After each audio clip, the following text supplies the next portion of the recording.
પાલિકાની ટીમને ગેરકાયદેસર બાંધકામ અટકાવવા ગયેલી સંસ્કાર ભારતી સ્કૂલના પ્રિન્સિપાલે 2 કલાક સુધી ગોંધી રાખી હતી. પાલિકાના સર્વેયરે પ્રિન્સિપાલ વિરુદ્ધ ફરજમાં રૂકાવટની ફરિયાદ વિજલપુર પોલીસ મથકે નોંધાવી છે. આ ઘટનાને પગલે શહેરમાં ચર્ચા શરૂ થઈ છે. પાલિકાના ટાઉન પ્લાનિંગ અને એસ્ટેટ વિભાગના સર્વેયર શ્રેષ્ઠ કમલેશભાઈ ઢીમ્મરને ફરિયાદ મળી હતી કે વિજલપુર સ્થિત સંસ્કાર ભારતી સ્કૂલમાં રજા ચિઠ્ઠી વગર ગેરકાયદેસર રીતે ટોયલેટ બાથરૂમનું બાંધકામ ચાલી રહ્યું છે.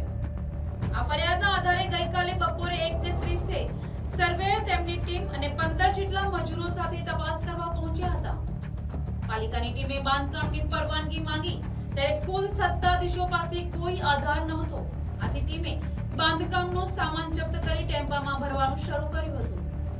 આ દરમિયાન સ્કૂલના પ્રિન્સિપાલ પ્રિતેશભાઈ ગજેરા ત્યાં ધસી આવ્યા અને સામાન ભરવા સામે વિવાદ કર્યો હતો. તેમણે સ્કૂલનો મુખ્ય ગેટ બંધ કરાવી પાલિકાની ટીમને અંદર જ ગોંધી દીધી હતી.